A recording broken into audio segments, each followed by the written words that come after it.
Далее предлагаем обзор экономических, мировых, спортивных и других новостей. И для начала озвучим актуальный курс валют. По информации Центробанка России, 1 доллар стоит сегодня 73 рубля 74 копейки, евро остановился на отметке 83 рубля 24 копейки. Покупают сегодня американскую и европейскую валюту по лучшей цене Совкомбанк: доллар за 73,51, евро за 83,17. Самый выгодный курс продажи доллара и евро сегодня у Азиатско-Тихоокеанского банка. Доллар США продает АТБ за 74 рубля 7 копеек. Евро за 83 рубля 77 копеек. Администрация Якутска планирует внедрить автоматизированную систему мониторинга вечной мерзлоты. Сейчас система работает в тестовом режиме в одном из микрорайонов города. Отмечается, что практически все дома построены на свайном фундаменте. Потепление создает риски деформации зданий и объектов инфраструктуры, коммуникаций, дорог, опор линий, электропередачи и других инженерных объектов, пояснили в мэрии города. По прогнозам ученых, деградация мерзлоты в столице Якутии может достигнуть пика к 2030 году.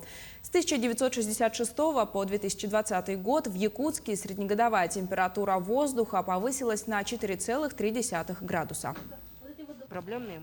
Укладка шлакоблоков, кирпичей, декоративных плиток, кафеля. В колледже инфраструктурных технологий Северо-Восточного федерального университета готовят строителей. Сейчас на рынке труда не хватает высокопрофессиональных строителей, поэтому в колледже уже с первого курса студентов обучают азам профессии. Срок учебы 2,5 года. По окончании студенты получают 2 профессии – каменщика и специалиста по укладке плиточных материалов. По словам преподавателей, студенты учатся с большим интересом, им особенно нравятся практические занятия. Будущие строители сначала практикуются в мастерских колледжа, потом на предприятиях, на строительных участках. Сейчас в колледже готовятся к демонстрационному экзамену. У нас 108 часов производственного обучения, где ребята работают и делают кладку, да, учатся работать именно каменщиками, учились рассчитывать, учились выкладывать. Следующее занятие у них будет уже вот эта кладка на растворе.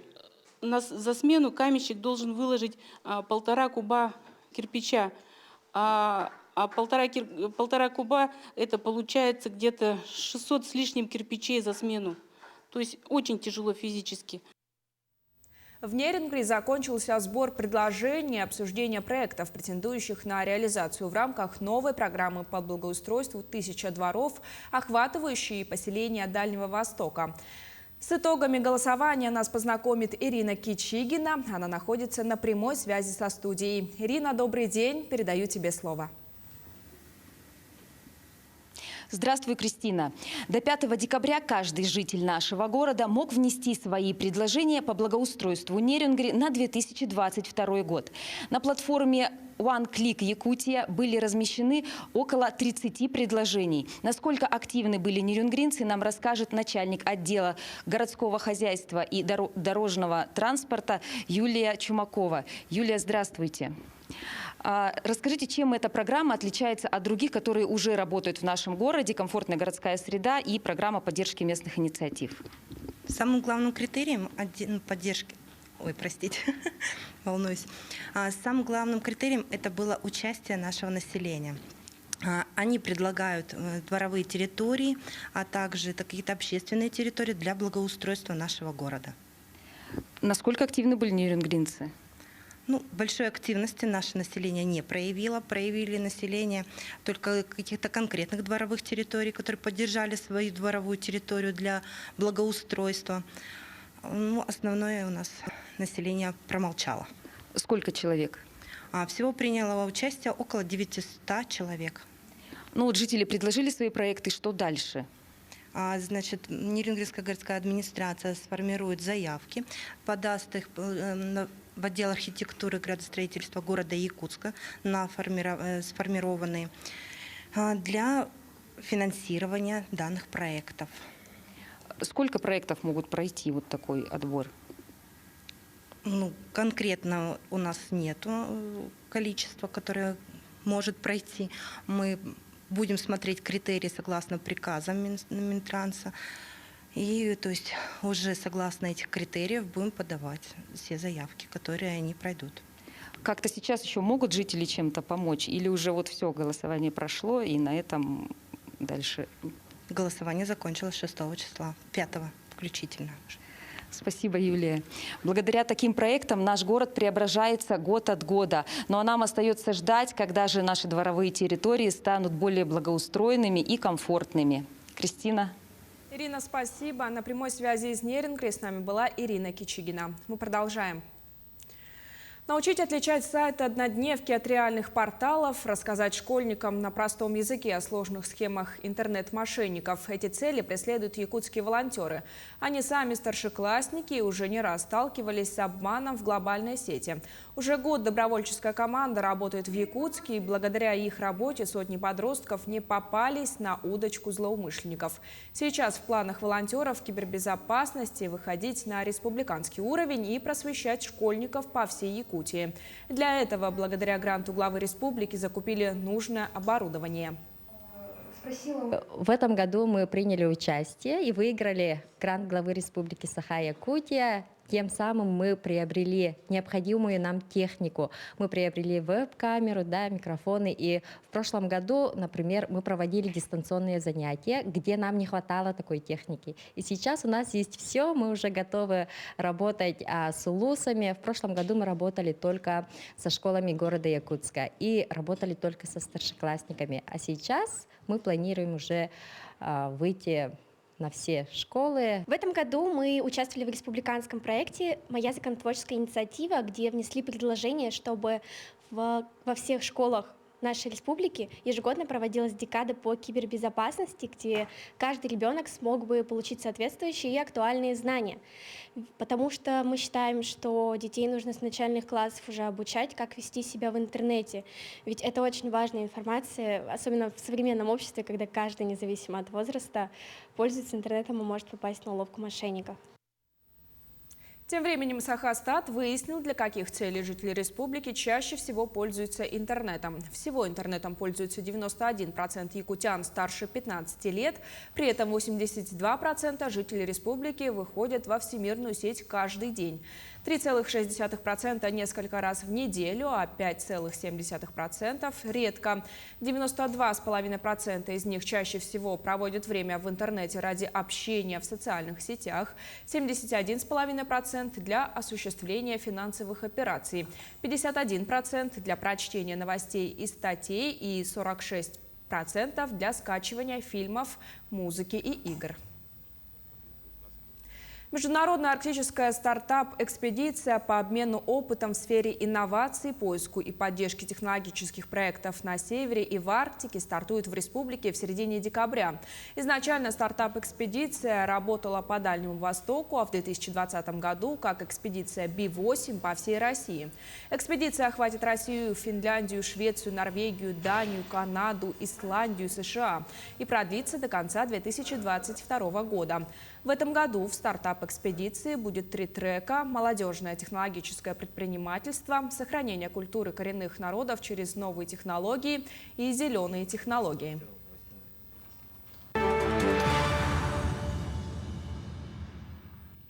В Рио-де-Жанейро отменили празднование Нового года после обнаружения первого заразившегося штаммом омикрон в Бразилии. Подробнее в следующем материале.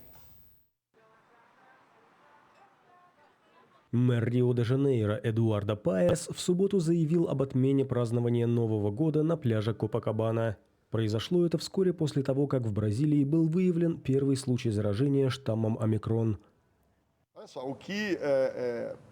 Научный комитет штата Рио-де-Жанейро постановил, что следует избегать массовых скоплений народа и что эти мероприятия были бы связаны с повышенным риском, поэтому было принято решение все отменить.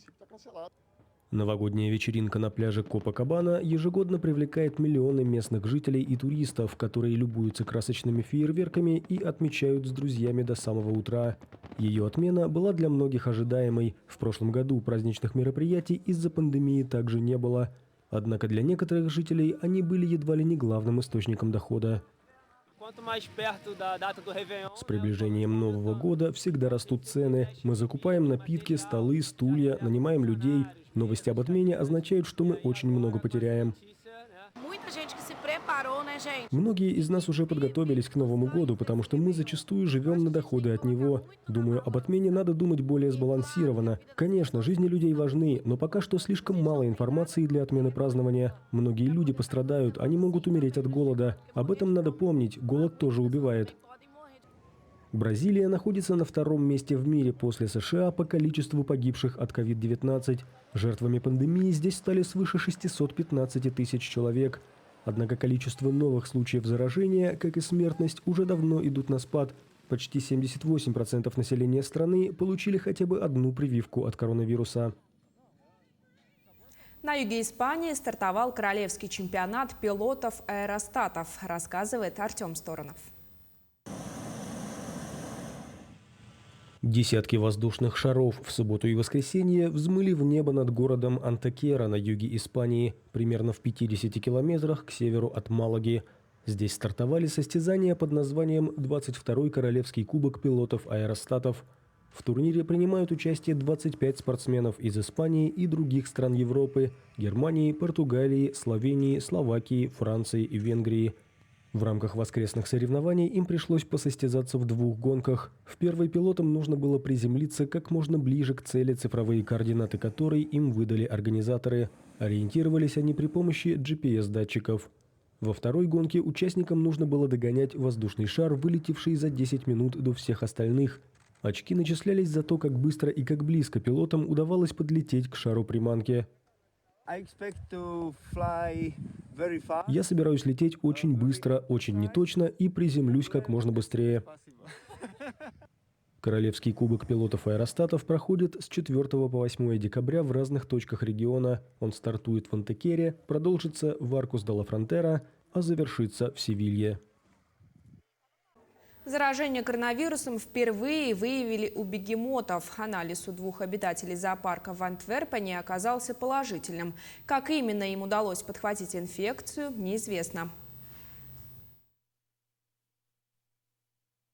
Ветеринарная лаборатория Национального института здравоохранения Бельгии подтвердила в пятницу, что анализ на коронавирус у двух бегемотов из зоопарка Антверпена оказался положительным. По словам смотрителей, у 14-летней Имани и 41-летнего Хермиена практически отсутствуют какие-либо симптомы, кроме насморка. При этом сотрудники зоопарка затруднились уточнить, как именно животные подхватили инфекцию.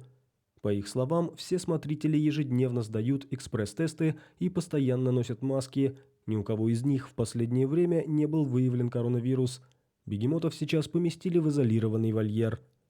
Это первый известный случай заражения коронавирусом у гиппопотамов. Ранее сообщалось, что инфицироваться могут собаки, обезьяны и представители семейства кошачьих. Летом в Индии от COVID-19 погиб лев.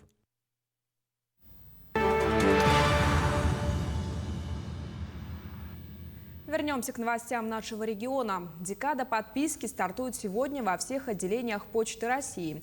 За 10 дней все желающие смогут со скидкой оформить подписку на любимые газеты и журналы на первое полугодие 2022 года. Сделать это можно либо в самом отделении почты, либо же онлайн в мобильном приложении или на сайте.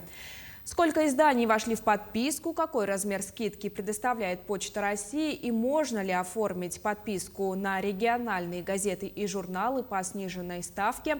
Ответы на эти вопросы нам даст моя коллега Мадина Халикова. Она присоединяется к эфиру. Мадина, здравствуй, расскажи подробности. Здравствуй, Кристина. Действительно, Почта России начала декаду зимней подписки. С 30% скидкой можно оформить подписку на различные издания, в том числе и наши региональные, потому что, конечно, Якутию эта акция не обошла стороной, она проходит ежегодно. И вот сейчас мы находимся в главпочтамте, и здесь уже несколько человек оформили подписку, пока мы ждали нашего прямого эфира.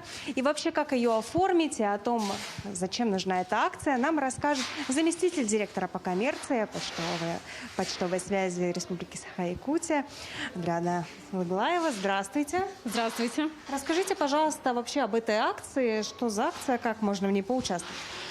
В период с 6 по 16 декабря Почта России традиционно проводит зимнюю льготную декаду подписки, в рамках которой можно оформить подписку на любые издания со скидкой до 30%. В акции участвует более 700 изданий, как федеральных, так и республиканских районных изданий. Ну, насколько я знаю, это пользуется большой популярностью. Вот давайте подведем итоги 2021 уходящего года. Да, в 2021 году в целом было оформлено подписки на 107 тысяч экземпляров.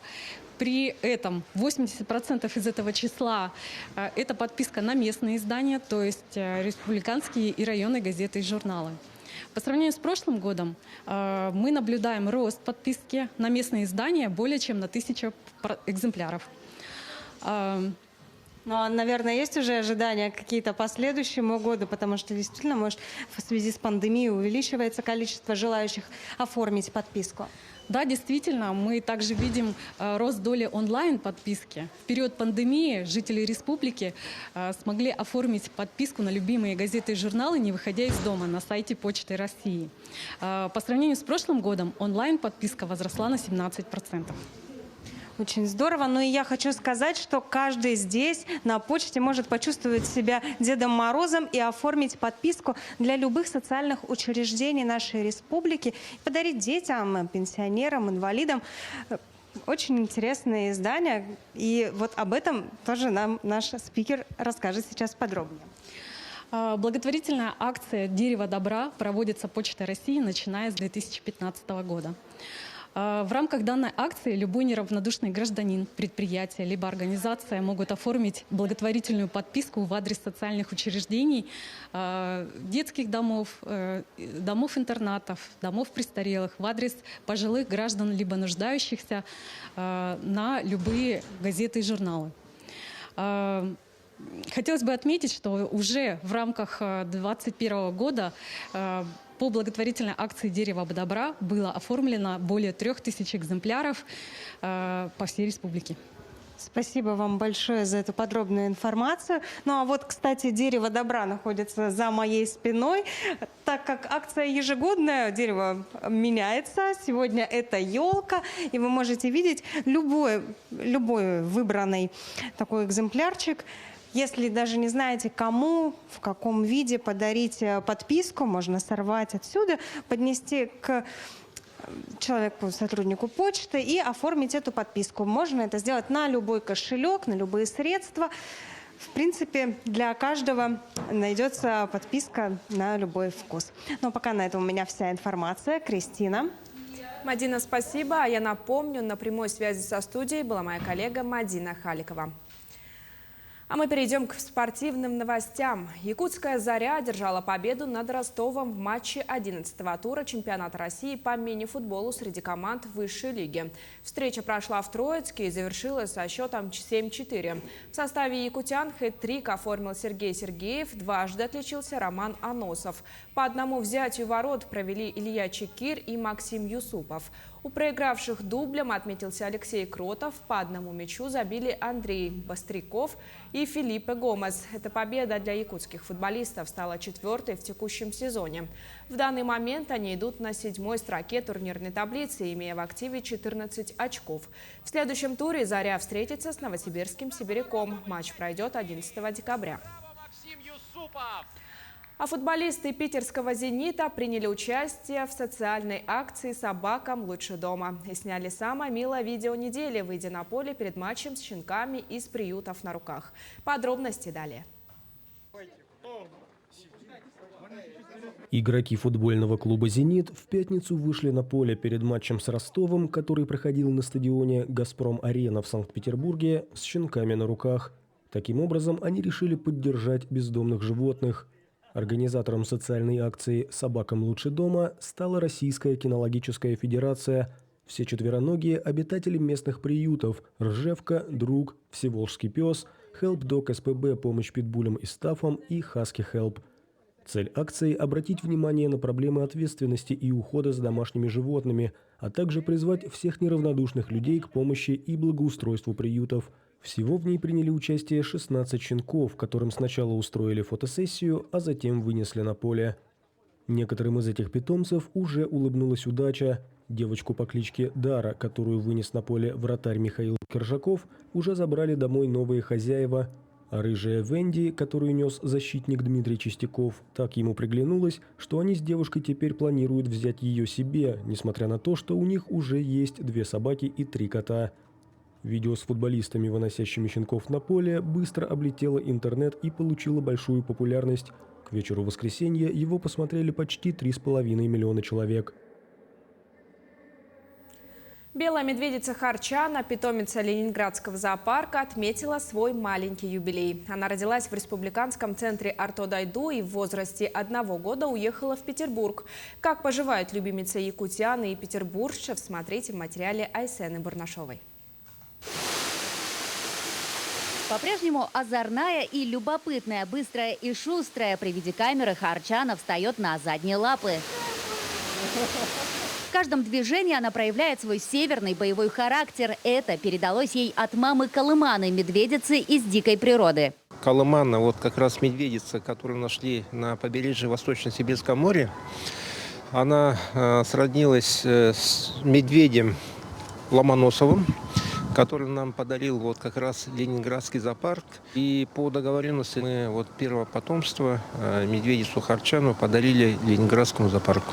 За 4 года проживания в Петербурге Харчана заметно подросла. Если в декабре 2017 года, когда она только переехала в Ленинградский зоопарк, она весила всего 140 килограммов, то сейчас перед нашими глазами предстала уже взрослая медведица, прибавившая в весе плюс 60. В основном рационе медведицы рыба, жирные сорта мяса. Харчана с особым аппетитом ест также яблоки, груши и морковку. Особое лакомство – это свекла, хотя медведице она не сразу пришлась по вкусу. Когда она приехала из Якутии, она вообще ее не ела. Вот. И не ела она ее примерно год. Мы периодически ей предлагали, вообще ни малейшего. А потом вдруг, когда я предложила в очередной раз, она вдруг кинулась и съела. То есть и с тех пор свекла входит вот в число ее любимых продуктов. 5-летие в жизни медведя означает полное совершеннолетие. Она уже приобрела новые повадки. Вообще, если, например, замерзает вода, да, появляется лед, она очень аккуратно его проламывает. Она подныривает и вот так тихонько-тихонько поднимается и плечами проламывает все полынью. Так, видимо, это поведение, собственно, взрослого медведя в природе. Это инстинкт, ее никто не учил. Ее ласково называют Харчана или птичка Хари. Зимой купание в бассейне становится любимым занятием. Кстати, в этом году Петербург балует снегом, впереди морозы, а значит, наступит самое лучшее время для белоснежной медведицы Харчаны. Айсена Бурнашова, Джур Березкин, Санкт-Петербург. О датах и событиях сегодняшнего дня в нашей ежедневной рубрике «Далее». На календаре 6 декабря. Сегодня отмечают День рождения Санта-Клауса, День памяти великого князя Александра Невского, День «Надень свои ботинки», День гаспачо, День елки с варежками. По народным традициям в этот праздник чтят память святителя Митрофана Воронежского, епископа. В этот день устраивали народные гуляния. Люди развлекались катанием на санках, готовили праздничные блюда, пироги и пиво. Вечером проводили игры и забавы, а молодые девушки гадали на будущих женихов. Считалось, что дети, рожденные в этот день, становились прекрасными охотниками. Люди следили за луной. Если она была четкой и с рожками, то считалось, что зима будет студеной. События в этот день. Татаро-монгольское войско ворвалось в осажденный Киев. Первая экспедиция Колумба открыла остров Гаити. В этот день произошел государственный переворот в России, в результате которого императрицей стала Елизавета Петровна, дочь Петра I. Был открыт Ливерморий – химический элемент с атомным номером 116. В этот день родились Жозеф Луи Гей-Люсак, французский физик, химик, открывший бор, изобретатель. Николай Огарев – русский поэт, публицист, революционер. Фридрих Мюллер – немецкий и английский филолог, востоковед. Николай Баталов – советский актер театра и кино, заслуженный артист РСФСР. Тулио Кралли – итальянский художник-футурист, один из основоположников аэроживописи. Николай Амосов – советский хирург-кардиолог, русский писатель, академик. Владимир Наумов – советский и российский режиссер, сценарист, педагог, народный артист СССР. Михаил Евдокимов – советский артист эстрады, актер, заслуженный артист Российской Федерации, государственный деятель. Александр Балуев – советский и российский актер театра и кино. Именины сегодня отмечают Ян, Федор, Теодор, Серафим, Митрофан, Иван, Елизар, Григорий, Борис, Алексей, Александр. Школьные занятия отменили в Верхнеколымском районе республики в связи с погодными условиями. Так, в поселке Зырянка и в селе Угольное не учатся дети с 1 по 5 классы. Там столбик термометра опустился до минус 45 градусов. А в селе Усункёль зафиксировали минус 48. Уроки отменили для учеников с 1 по 8 классы. Ну а что касается погоды в крупных городах Якутии сегодня. В Алдане температура воздуха минус 15 градусов, ближе к ночи ожидается минус 22. Порывы ветра достигнут 9 метров в секунду. В Нерингре минус 17, давление составляет 692 миллиметра ртутного столба. Ближайшей ночью температура воздуха составит минус 28 градусов. В Ленске сегодня минус 17 и переменная облачность. К ночи похолодает, столбики термометра опустятся до минус 23 градусов. Ветер от 3 до 9 метров в секунду. В Мирном также переменная облачность. Температура воздуха минус 26 градусов, ночью минус 27. Атмосферное давление 728 миллиметров ртутного столба. И в столице республики сегодня днем пасмурно, минус 30 градусов. Вечером столбик термометров опустится до минус 35. Ночью до минус 37. Ветер от 1 до 4 метров в секунду. Атмосферное давление составляет 749 миллиметров ртутного столба. Наши корреспонденты продолжают следить за развитием событий в республике и за ее пределами. Оставайтесь на телеканале Якутия-24, не переключайтесь. До встречи в эфире.